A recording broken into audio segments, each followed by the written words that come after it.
Hi, everyone. This is an amazing episode. First, the topic is a real passion of mine. You might not know this. There are 42 million individuals in the United States that do not have access to a high speed wired internet connection. I live in Seattle. I have multiple choices. I've got cable, I've got fiber, I have multiple 5G home internet products available to me. 42 million people can't get any of these things.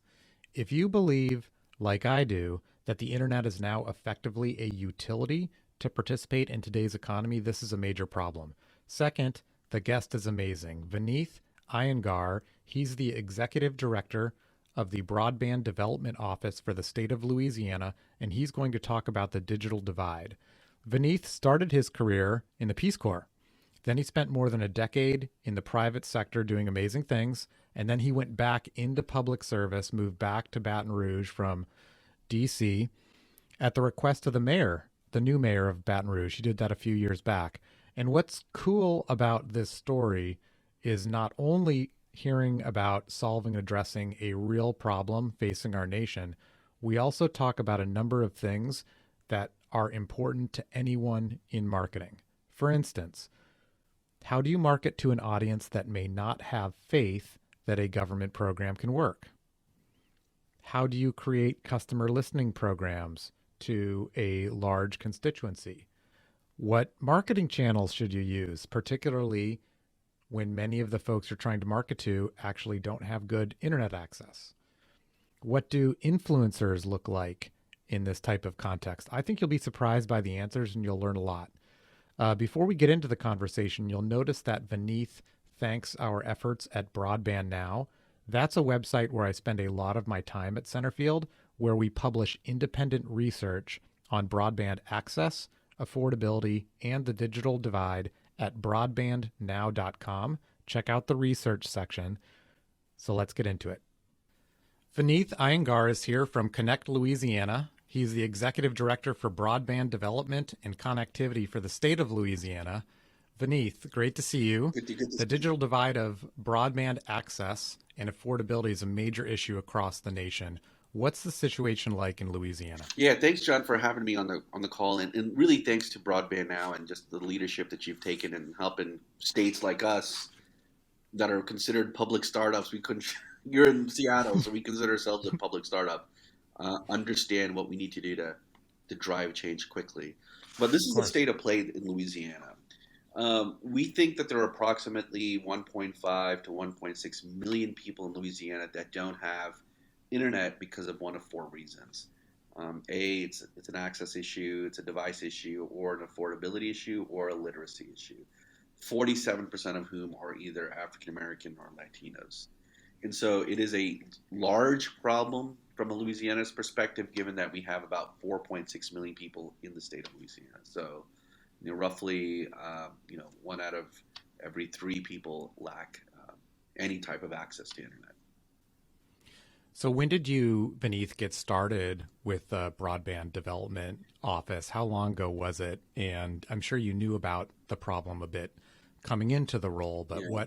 what kind of surprised you as to the challenges and obstacles along the way? Yeah, it's a great question. So let me walk you through and the listeners the evolution of our broadband um, efforts. So in the fall of 2019, Governor John Bell Edwards, through an executive order, actually created a Broadband for Everyone Louisiana Commission with the singular goal of eliminating the digital divide by 29. So this was done months before the pandemic ever started in the world, which I think was March of 2020. So did this, and before this commission really got off the ground, and before they could start developing policies, pandemic happens and everyone does a student body left, right? Um, Summer of 2020, the legislature decided, look, we need to really understand what this broadband issue is, and what we need is a purposeful office to help coordinate federal, state, and local levels to help remove this knowledge dislocation that exists between federal and state, and to do the same thing from state to locals. And so they authored a couple of legislators who actually live in sort of the countryside of Louisiana who have been summarily impacted by broadband, felt the need to create this office, create a which then the governor signed into law. And then in February of 21, which is just over a year ago, the governor said, "Hey, is this something you're willing to do?" At the time, I had been leading economic development for the city of Baton Rouge, and been working directly for the mayor of Baton Rouge. And the governor said, "Hey, is this something you're willing to do?" And so a couple of people cornered me and said, "Hey, I think this would be really neat given your skill set." And I decided let's give it a shot. So March 29th, walked right in, and the complexities that we have has everything to do with the fact that, I sort of half jest saying that we are a startup, but we are a startup, right? Which means we have to multitask, we have to intake knowledge, we bake certain assumptions, we test it out, we learn, we fail, we pivot, we move on, kind of thing, right? And that's been the case for the last year. I think we're doing better as a state when it comes to broadband, as evidenced by the EBB data and so on and so forth, and how we're addressing access. But you sort of roll with it, right? And the other thing is every state's going through the same thing, and the federal government's going through the same thing. So we're all in the same boat.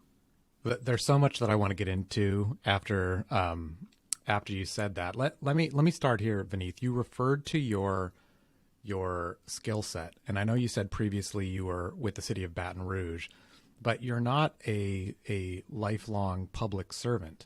You were in the private sector for a long time in DC and in Baltimore, funding companies. You were the head of growth for a capital firm. What the heck? Why'd you decide to go into public service, and kind of what surprised you coming into that? So I'll tell you, my first public service stint was actually serving as a U.S. Peace Corps volunteer just after 9/11 in the Philippines. So I don't know for those that are a little bit older, 9/11 happens, and then I don't know if you recall, in December, DC was shut down because of this anthrax scare. Some Yeah, folks of were. course. Remember it very well. So a couple of months before, even before 9/11, I had committed to doing something service related. I wanted to do something different, right? I wanted to sort of explore the world. Decided that I wanted to pursue that first 2.5 years of my postgraduate and post undergrad career as a Peace Corps volunteer. And I remember when they said, I remember the Peace Corps, everything was chaotic then, right? But the Peace Corps saying, "Veneeth, you're going to go to Haiti." Then they said, "No, you're going to go to Mongolia." And then they finally settled, "Okay, you're going to go to the Philippines. It doesn't really matter. Just go." So Hmm. went there in February of 2002. And what was really interesting is the experiences that I'm going through right now, and actually as a public servant, it very much follows the Peace Corps playbook. As a Peace Corps volunteer 20 years ago, I spent the first 6, 9, 12 months just talking to as many different people and listening. Because as someone who doesn't know anything about the environment there, it was critically important for me to engage local populations, a variety of different stakeholders, listen, incorporate as much of that feedback, and then work in partnership with folks to achieve an outcome. As a public servant over the last couple of years, I follow that same playbook, right? As a broadband guy, we're following the same playbook. We have spent a significant amount of time in throughout the state doing that same very thing that I did 20 years ago as a Peace Corps volunteer. So that was my first foray as a public servant, was as a Peace Corps volunteer, and then I need to earn real wages, so I was in the private sector, and then this opportunity to come back to Louisiana was really interesting. 2016 was a really tough year for us in Baton Rouge, and you had a police involved killing, and then you had an ambush of law enforcement. You had a flood, and then you had a mayor's race, all within 9 months. And so the mayor, the first African American female mayor ever elected in the city of Baton Rouge in 2017 August, called me and said, "Hey, I need some help. Can you guys come down?" My wife and I. So my wife and I moved down in January 1 of 18. So I grew up in Baton Rouge, but if you think about it, I still had the same very much knowledge dislocation about a community that I grew up that I need to relearn when I got back. Which means I needed to do the same thing that I did as a Peace Corps volunteer, which was sit and listen. And once we understood and built trust, then you could start to develop policies and you can work on a variety of different things. So Peace Corps, economic development, mayor's office, and now this broadband office is very eerie. How similar those those uh, those paths have been. Well, it's an amazing story, and how patterns repeat themselves Correct. in business in both the public and private sector. I want to go back to what you said, because you used an acronym that that many listeners may not be familiar with, which is the EBB, Yeah. or Emergency Broadband Benefit. And Louisiana has made a ton of progress in this area. Can you talk a little bit about the state of funding for broadband initiatives right now? People may be familiar with that, with the infrastructure bill passed Right. late last year, had some broadband components to it. How was federal, state, local funding impacted Louisiana? What's going on with the EBB? Sort of give us a state of progress. Yeah, so let's carve it up into sort of an infrastructure access, device literacy. On the device, every public elementary, middle, high school, if not more, has fiber optics going to them. Every library has fiber going to them, and then the device to child ratio is 1 to 1. So that's a good plus, and that was done very very quickly. On the infrastructure side, um, I, I want to make sure, and I was at NTIA's Broadband Leaders Summit yesterday, and I mentioned this yesterday to my colleagues. In Louisiana, you basically will have three different parallel infrastructure pools of money happening and constructing at the same time. You've got the Federal Communication Commission RDOF program, right? The Rural Digital Opportunities Fund. In Louisiana, we have 175,692 locations expected to be served by RDOF. Over 60% of those locations have received the ready to authorize, or hopefully, knock on wood, we start to see construction this year. The second is 177 million that our office is administrating, called the Gumbo program. So we couldn't create a state broadband program without calling it named after a food. There is a lot of fiber in Gumbo, the real thing. There's also a lot of fiber in the projects we're going to invest in. So, so, um, so we have 177 million from the Capital Projects Fund that we're going to deploy towards access issues throughout the state. That's going to be complementary to RDOF. And then we start getting ready for the infrastructure bill. And in the infrastructure bill, right, every state gets $100 million, and then we get an escalator. I think that escalator is going to be significant for Louisiana, just based on the sheer number of unserved locations that exist in Louisiana. So that's on the infrastructure side: RDOF, CPF, and infrastructure money, infrastructure bill money. On the affordability, the EBB, as you said, John, is the Emergency Broadband Benefit Program. We had 215,000 households between May of last year and December participate, which put us, based on Broadband Now's research, number three in terms of the number of folks that benefited.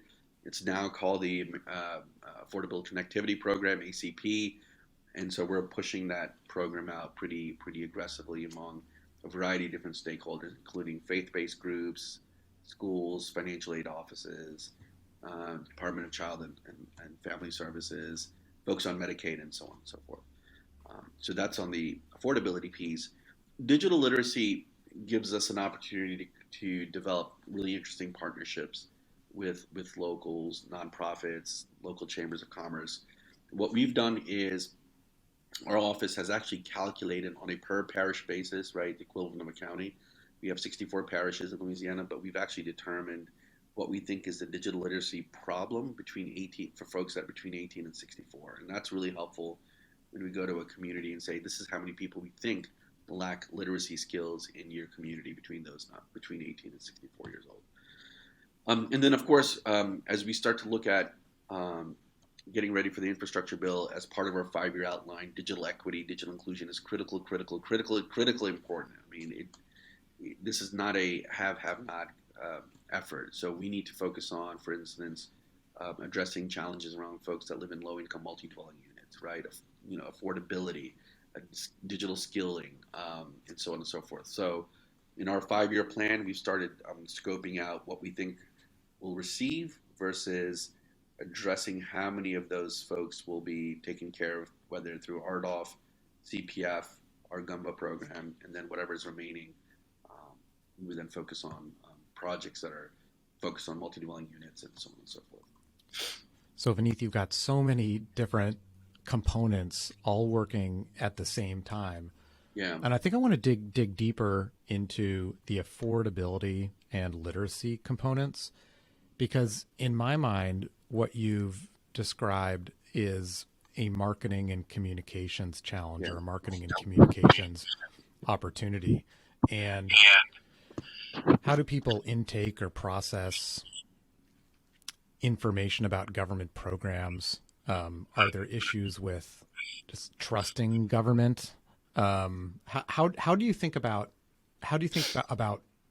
marketing the emergency broadband benefit or other programs like this, where it requires consumers to take an action? Um, That's a great question, John. We're a firm believer that to see is to believe.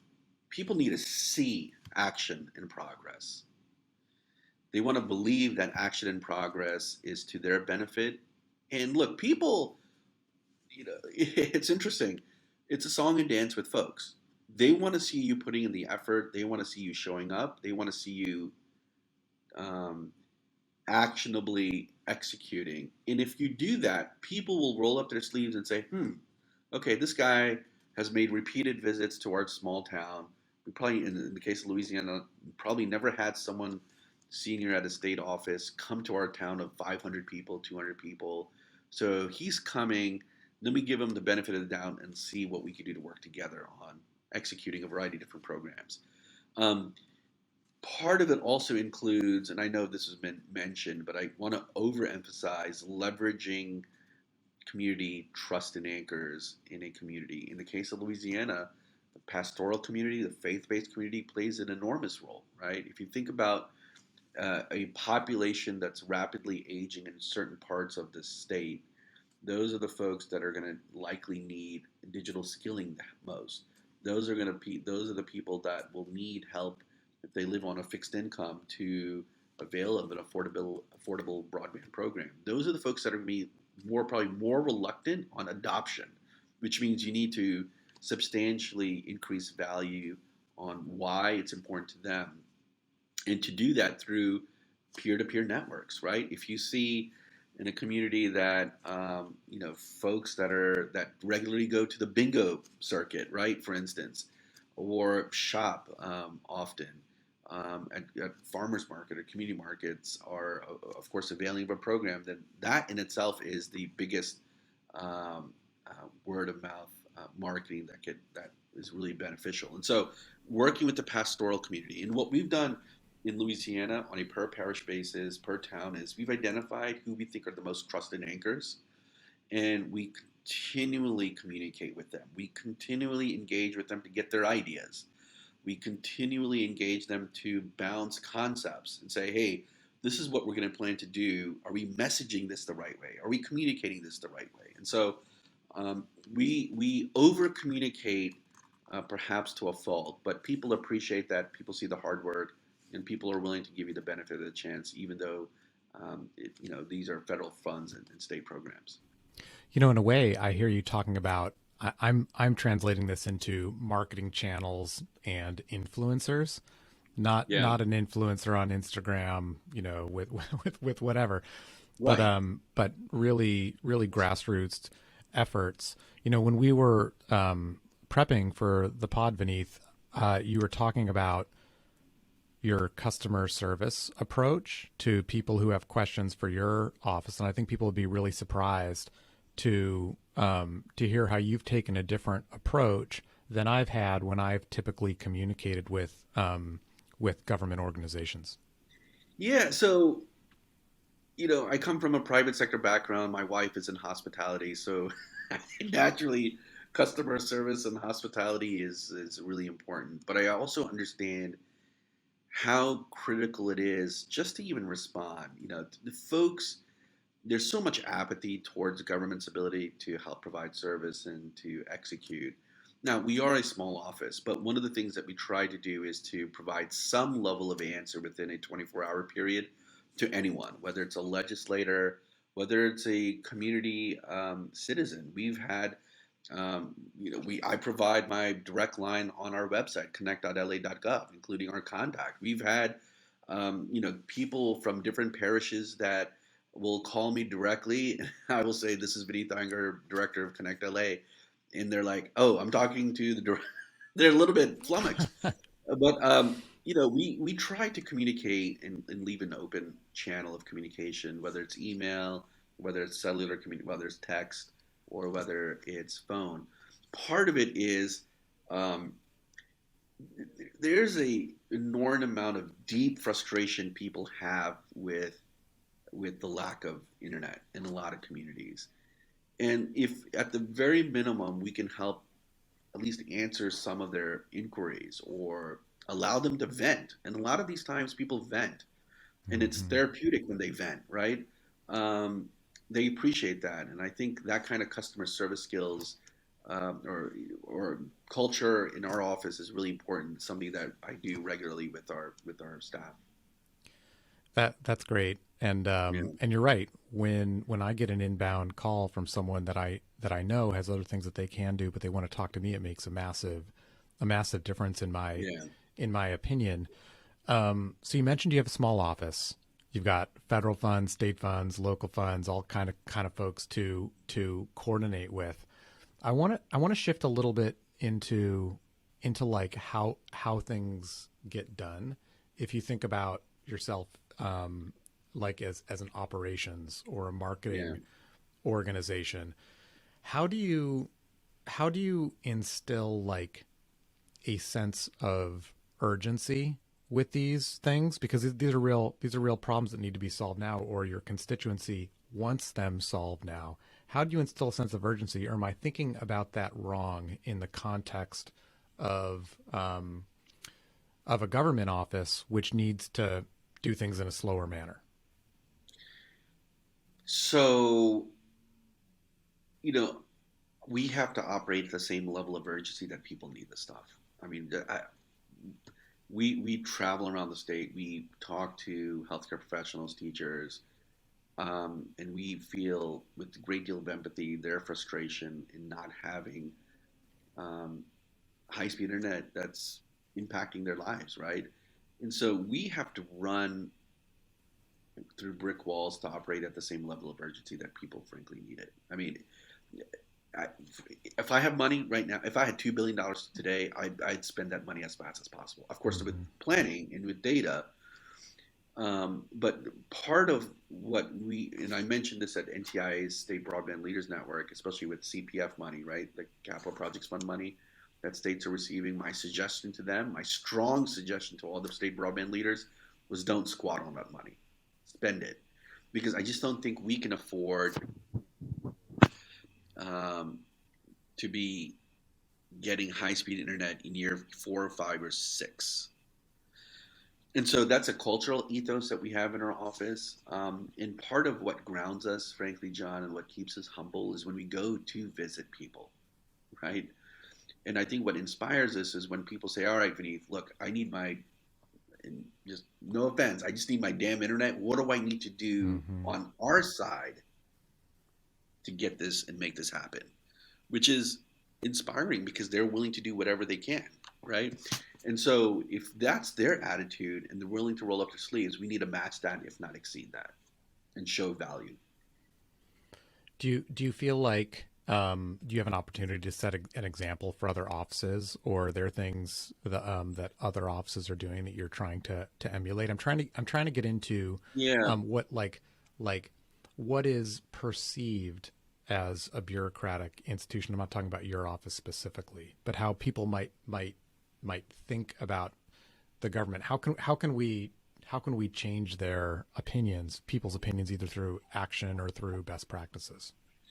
So John, I think frankly, communicate, communicate, communicate. You can't just show up 3 months before a project, say, "Hey, the project's going to come down. I need your help." You need to, just like what I did as a Peace Corps volunteer, you need to make repeated visits to the same people. You need to coach them up. You need to mentor. You need to make yourself available. Because if you put in the work on the front end, when it comes time to execute on the back end, it's going to make your life hell of a lot easier. And so, in the evolution of our office, rather than reinventing the wheel and coming up with these beautiful constructs, what we started looking at was who are those bellwether states that are further along in their evolution of their grant programs that have gone through the battles before the pandemic when Mm-hmm. broadband wasn't a household name. We looked at North Carolina's program and we looked at Virginia's program. In fact, you could say Louisiana is the baby is the baby of both of those programs coming together. It didn't make any sense for us, frankly, to create something from scratch when Louisiana, North Carolina, and Virginia share very similar socioeconomic, political to a certain degree similarities, right? I think I'd love to, for instance, execute a number of the efforts in states in the West Coast, but I just think the realities is that culturally, economically, demographically, it wouldn't necessarily work. And so when we started looking at and canvassing the states that were significantly ahead, we looked at, okay, what is North Carolina doing that's really cool? What is Virginia doing that's really really cool? And North Carolina was digital equity inclusion and their grant program, and Virginia the same. And what we decided to do was localize it in Louisiana. And so I had conversations with Jeff Shorel and Evan Feynman well before I started my gig Mm-hmm. last year, asking him the same 5, 10, 15 questions over and over and over. They probably got tired of answering the same questions, but nonetheless, it was hugely beneficial when we then articulated the why to legislators, to people, etc. So that makes a lot of sense. Let me actually shift gears away from the marketing and logistics and Yeah. implementation and ask a question about, as a citizen, or as a professional, or as whatever, what role can I play, can John Busby or can a listener play in helping with access or affordability or digital literacy, some of the big issue facing our nation? So, so there is. I mentioned earlier, John. It's a great question. There is a knowledge dislocation that needs to be rapidly bridged between state and local.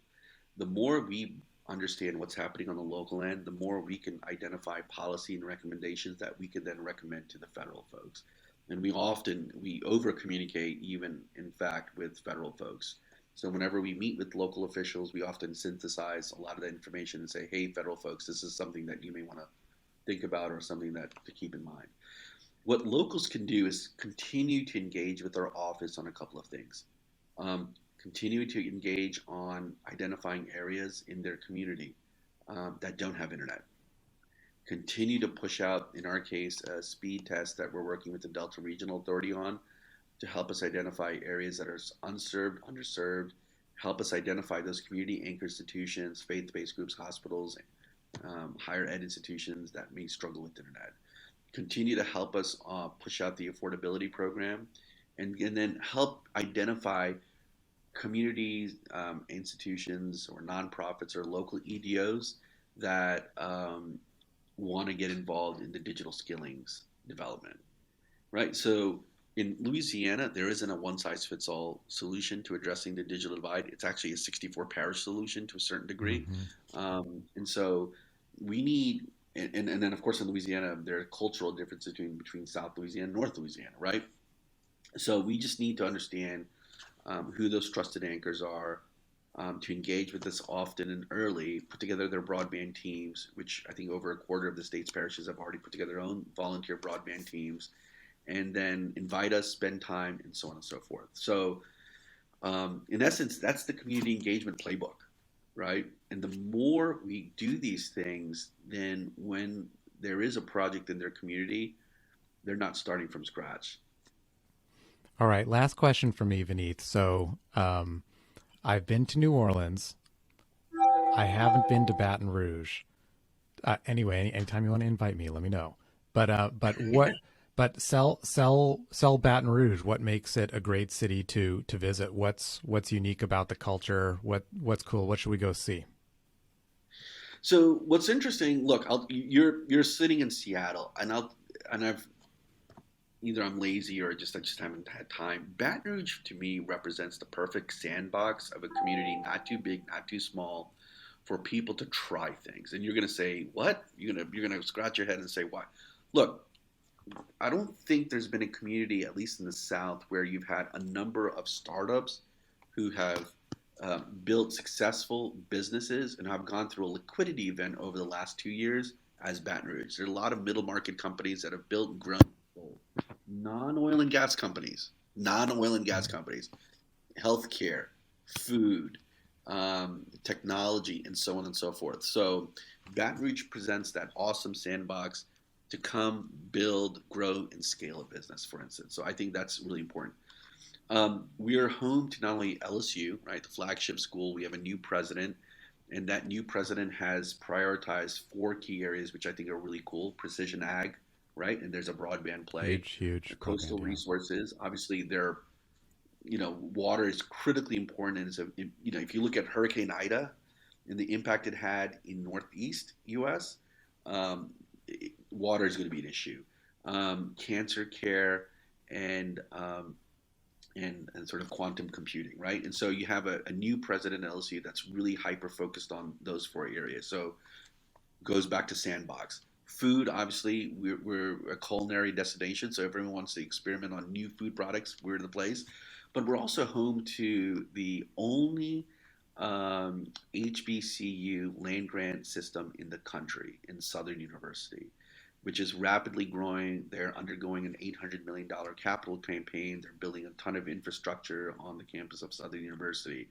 So as a city that's not too big, not too small, we're 4 hours east of Houston, 1 hour west of New Orleans, 6 hours southeast of Dallas. I think we present this really interesting nexus of where we are geographically. The climate's not too bad, so I'm not having snow issues like our colleagues in the north, or rain issues like I have. Oh, actually, you probably right. I shouldn't say that. You have a rainy climate. We do have a rainy period, but you could sort of, hurricane season's coming up, so you could sort of predict out when some of these things are. But I'm a firm believer that Baton Rouge presents that perfect sandbox of innovation, culture, food, quality of life that I think would be befitting anyone that wants to build and grow a career here in this market. I love that. Thanks, Veneeth. I really appreciate you hanging with me today, and best of luck with all the efforts in Connect Louisiana. All right. Take care. Thanks, John. You too.